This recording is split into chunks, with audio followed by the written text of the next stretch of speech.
for a couple of years now. And my gratitude is to be able to do this again with you folks in virtual fashion. And as Truth mentioned, we had to modify this a little bit in order to share it in this format. And I was looking for the song that we usually sing, which is "Let there be peace on earth," but I couldn't find a version that was, correct, that said God as our Father and things like that. So I'm like, no, that's not going to do. That's not going to do. So I was searching for something along those lines, and I found this beautiful little song called "Light a Candle for Peace." And it's just all these children from all over the world singing a song, "Light a Candle for Peace." And in the description on YouTube, it mentioned that it was the Montessori children from all over the world. And I thought to myself, okay, that's really a great song. So what's up with Montessori? And I started to investigate Dr. Maria Montessori. And it turns out that she and Mahatma Gandhi were developing parallel concepts on peace education for children. So rabbit hole, right? Those of you who know me, like, oh, down a rabbit hole. So I spent a couple of weeks really studying Montessori and Gandhi and how they relate to world peace. So I just wanted to give you a little background of how Spirit led me by just following my intuition to this beautiful information that I want to share with you today. So I'm going to talk to you today about Montessori, Gandhi, and a Day for World Peace. So each year, September 21st is observed as the International Day of Peace. It was established in 1981 by the United Nations General Assembly, and this day honors the goal of peace for all cultures, nations, and religions across the globe.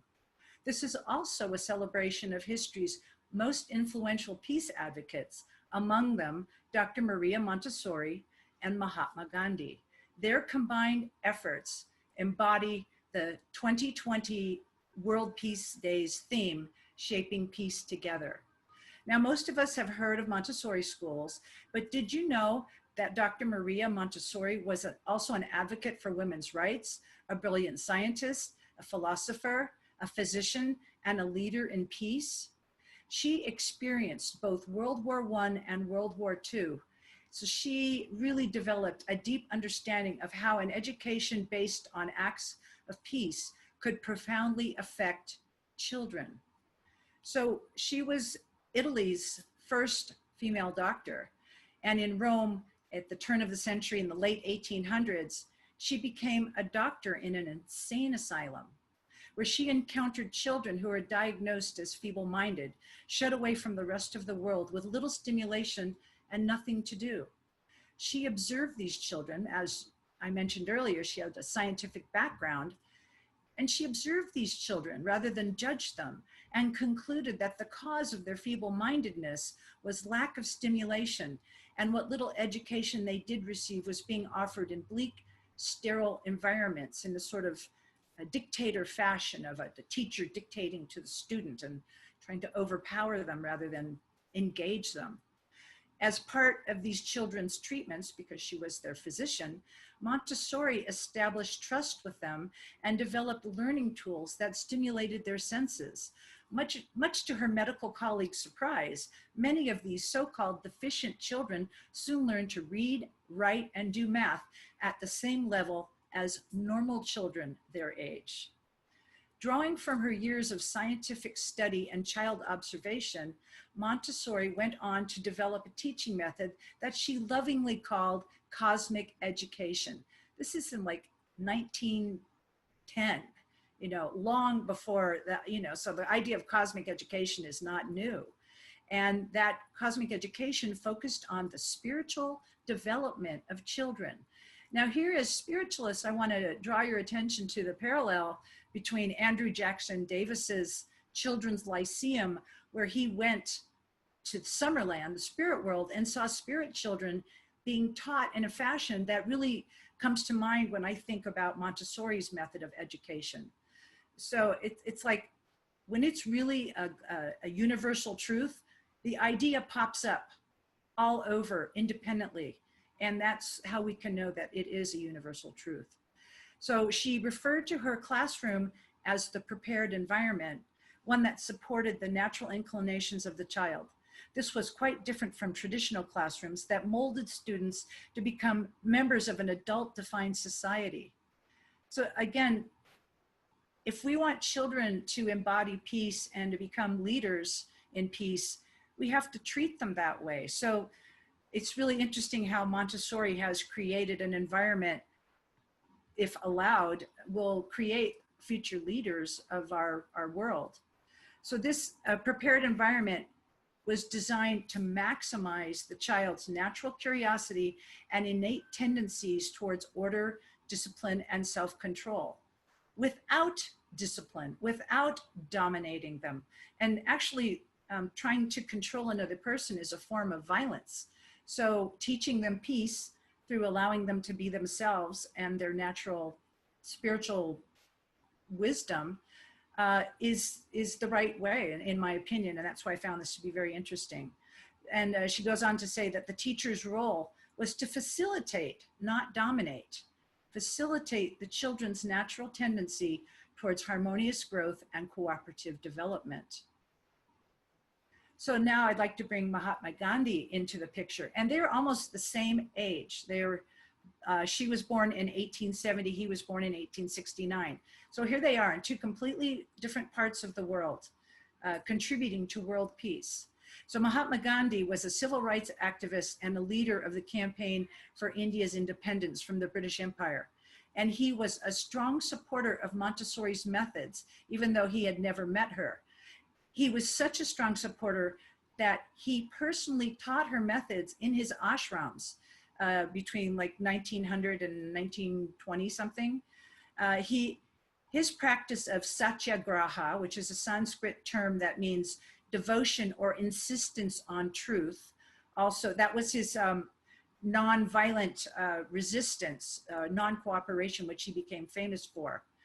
And his insistence on truth had a distinct influence on the development of peace education when they finally got together in the 1930s. This led to the establishment of many Montessori schools in impoverished neighborhoods to teach millions of India's poor, illiterate children.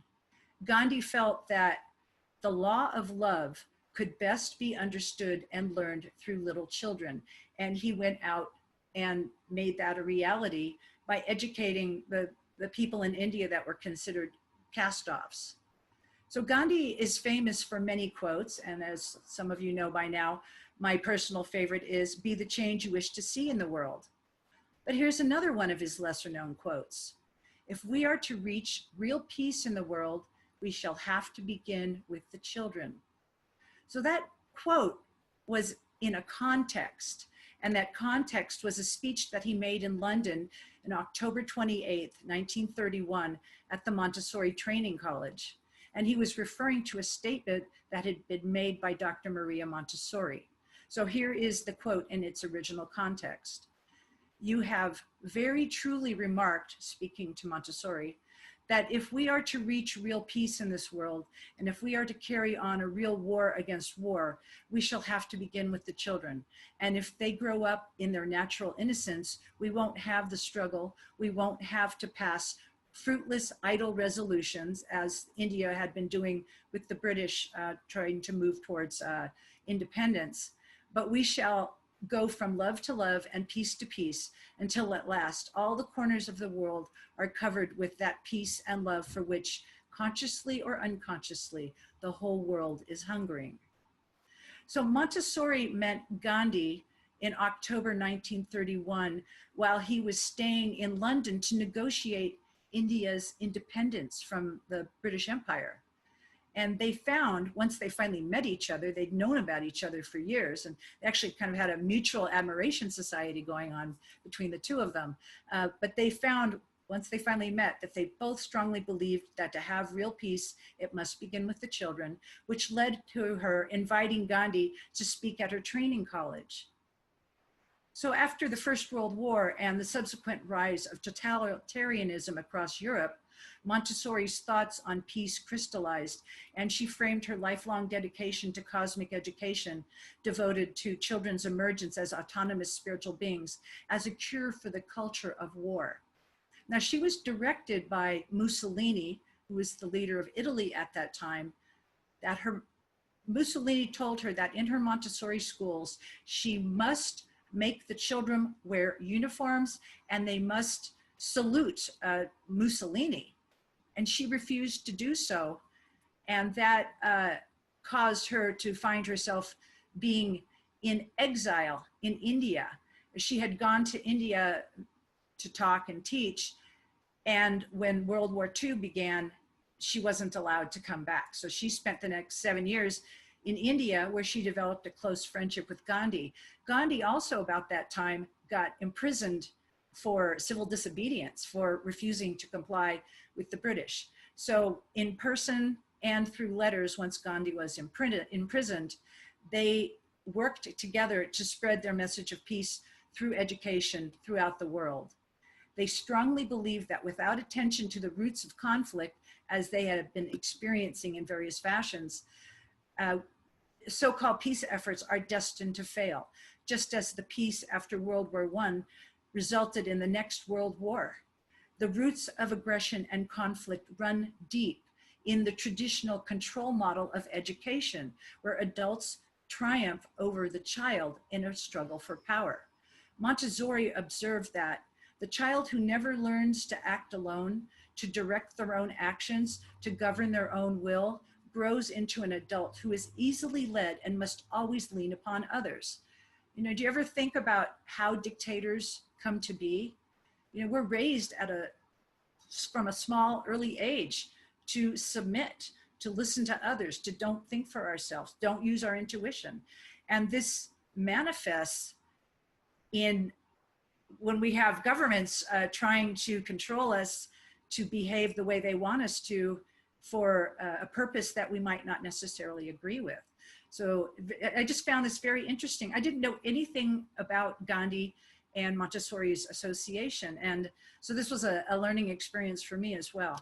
So Montessori also noted, avoiding war is the work of politicians. Establishing peace is the work of education. And Gandhi felt much the same way, that we are here to develop spiritually. But Gandhi, being a peace activist or a civil rights activist, he felt that we take that spirituality and non-violently resist inequality and work towards justice and peace for all.